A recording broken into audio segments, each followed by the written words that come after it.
Anime industry का एक artist, एक एनिमेटर, एक विसल ब्लोअर हाल ही में ट्विटर पे आके कुछ ऐसे इनसाइड सीक्रेट्स को रिवील कर गया जिसने ना सिर्फ जापानीज एनिमेटर्स की वर्क कंडीशंस एक्सपोज कर दी, बट उसके साथ ही ये भी रिवील कर डाला कि क्यों ये आजकल के लेटेस्ट एनिमे एग्जांपल के लिए ब्लू लॉक या फिर उजुमाकी अपनी एनिमेशन क्वालिटी के अंदर एकदम गिरते ही चले जा रहे हैं। ये इंसान काम कर चुका है ब्लू लॉक के सीजन 2 पे, और जो जानकारी इसने दी है उसे सुनने के बाद तो आपको बिल्कुल क्लियर हो जाएगा that why every new anime dropping in animation so fast.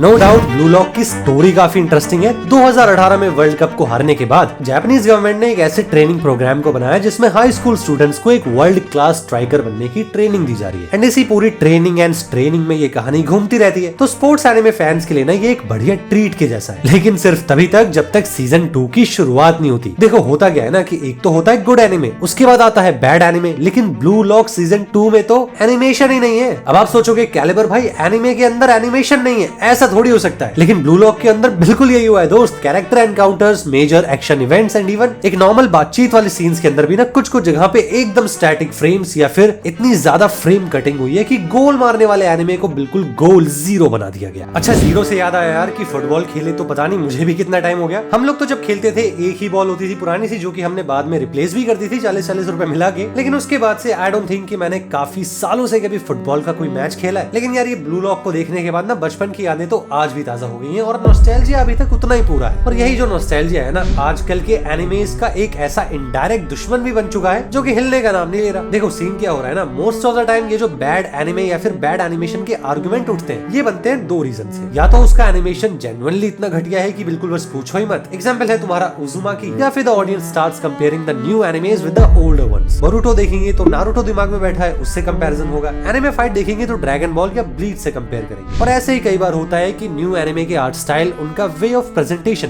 पिछले एरा के एनिमेशन से थोड़ा सा वीक पड़ जाता है। पर मेरे ख्याल से ना the more big of a problem starts with the change of production. अब यहाँ पे मुझे एग्जैक्ट डेट तो याद नहीं है, बस एक अंदाजा लेके चलते हैं कि 2010 के बाद ना every anime studio started implementation of CGI, जो या तो कभी ठीक बैठ जाता था या फिर बिल्कुल बर्जर्क बन जाता था। बट वो भी एक बार को बढ़ते टाइम के साथ बेटर तो होता गया और आगे आगे एक अपग्रेड के रूप में सामने आया, जो कि सैडली हम इस न्यू एनिमे वेव के लिए कह नहीं सकते। Just like PewDiePie once said, it's evolving but backwards। तो ठीक है, ऐसी एनिमे एंड एनिमेशन में एवोल्यूशन तो हुआ है जिसको तुम एक लूट बॉक्स की तरह से समझो। आई नो अब ये सुन के तुम्हें तुम्हारे पुराने PUBG मोबाइल के दिन याद आए होंगे, but stick with me here. ऐसे समझो कि एनिमे की दुनिया में ना एक लूट बॉक्स उतरी है और उसके अंदर निकले हैं दो high class items, impact frame and fluidity. लेकिन जैसे ही स्टूडियो ओनर्स ने इन दोनों को उठाया, नीचे छुप के बैठा था फ्रेम कटिंग, जिसका आउटकम ये निकला कि आज तुम देखोगे कि पिछले 6 या 5 सालों में जितने भी नए एनिमे आए हैं ना, एटलीस्ट द पॉपुलर वंस, उनके अंदर तुम्हें एक तो ये increase rate of impact frame दिखेंगे एंड उसके साथ ही एक्शन के अंदर फ्लूडिटी भी बहुत दिखती है। फिर चाहे वो लूफी वर्सेस काइडो हो, सुकुना वर्सेस जोगो हो या फिर जिनवू वर्सेस इग्रिस हो, हर एक popular and well funded anime के अंदर ना ये दो चॉइस ऑफ स्टाइल सिमिलर मिलेंगे, जो कि सबसे पहले तो एनिमे एक्शन की इंटेंसिटी बढ़ाते हैं जिससे व्यूअर अपीलिंग ज्यादा होती है, बट इनके साथ ही ना एक्सपेंसिव टू मेक भी बन जाते हैं। और ये एक बहुत बड़ा रीजन है जिससे कि फ्रेम कटिंग का जन्म होता है, क्योंकि एक तो एनिमे एपिसोड्स को रिलीज करने की जल्दी, इतने सारे एक्शंस को क्रिएट करने का प्रेशर, तो ऐसे में कई सारे स्टूडियोज मेन इवेंट को प्रायोरिटाइज करके थ्रू आउट द एपिसोड काफी ज्यादा फ्रेम कटिंग करते हैं, जिससे एक्शन की फ्लूडिटी तो बढ़ जाती है लेकिन normal interaction of the show drop down होने लगता है। और कई बार तो ये भी देखने को मिला है कि just because they have invested so much time into the fluidity, तो एक्शन और एनिमेशन तो वहां पे स्मूथ हो गया, लेकिन लैक ऑफ डिटेलिंग का आउटकम इतना स्ट्रॉन्ग निकल के आया ना कि ऑडियंस का रिस्पॉन्स वाज लाइक कि भाई अच्छा तो है लेकिन यार बात नहीं बनी। एग्जांपल तुम्हें याद होगा जेजे के सीजन 2 के एंडिंग एपिसोड, जहां पे पूरा फैंडम 2 हिस्सों में बढ़ गया था। एक कह रहा था एनिमेशन बड़ा गजब है यार, फ्लूडिटी बड़ी कमाल की है, तो दूसरी साइड में दूसरा फैक्शन कहने लगता है ठीक है मान लिया यार कि बढ़िया है लेकिन डिटेलिंग हो गई यार। And that's how audience response में कंसिस्टेंसी खो गई। लेकिन हिडन कैलिबर की कंसिस्टेंसी तो लौट आई दोस्त, मैंने तो अपनी बंद आंखें खोल दी हैं। पूरी ताकत से I am making, writing and producing so much interesting content कि तुम्हारे दिमागी तार खुलने वाले। एनिमेशन की ऐसी जानकारी, कैरेक्टर एंड स्टोरीज का ऐसा in depth analysis, Indian animation की ओर बढ़ते कदम, अब इस चैनल पे आपको कभी कोई ब्रेक नहीं दिखेगा होपफुली। तो बस मेरी इस एनर्जी को अपनी लाइक्स के फ्यूल से पंप कर दो और please like the video, and अगर इस पे 2000 लाइक्स हो जाते हैं then I will announce a real epic video playlist series. लेकिन अभी के केस में तो एनिमे की जो एपिकनेस है वो सैडली और नीचे गिरती जाएगी, और नए एनिमे जितनी तेजी से प्रोडक्शन में आएंगे उतनी ही ही तेजी से उनके क्वालिटी के ड्यूप होने के चांसेस भी ज्यादा है, क्योंकि ऐसा होने का ना बस एक ही स्ट्रॉन्ग रीजन है, लेस प्रोडक्शन टाइम। यहाँ पे आप क्लियरली देख सकते हो कि इस आर्टिस्ट ने यहाँ पे क्लियरली ये एडमिट किया है कि इसने कुछ ऐसे सीन्स पे पर्सनली काम किया था जो कि बहुत ही क्रूशियल थे, लेकिन जब वो एपिसोड एयर हुए तो उसका काम कभी इंक्लूड ही नहीं हुआ। एंड जस्ट लाइक दिस और भी कई सारे आर्टिस्ट का ऐसा क्वालिटी काम था जो कि या तो साइडलाइन कर दिया गया या फिर उनको इतनी खतरनाक डेडलाइन के चलते कभी मौका ही नहीं मिला कि वो कुछ क्वालिटी आउटपुट को दे पाए। तो सफिशिएंट टाइम ऑफ प्रोडक्शन यहाँ पे ना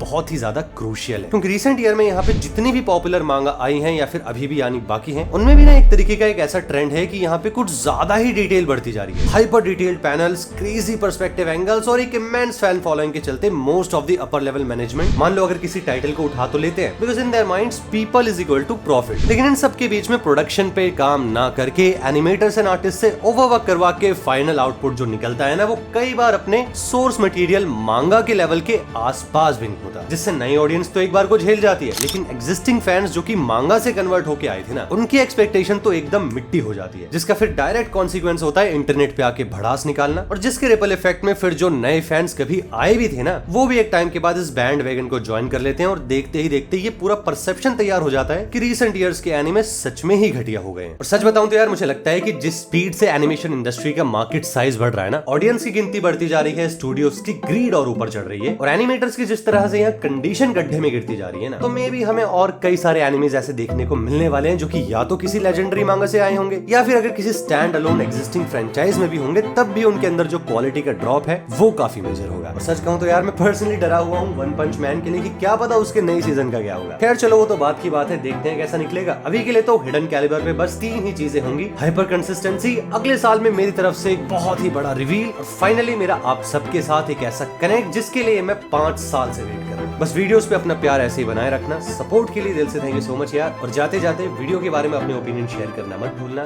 थैंक यू फॉर वॉचिंग।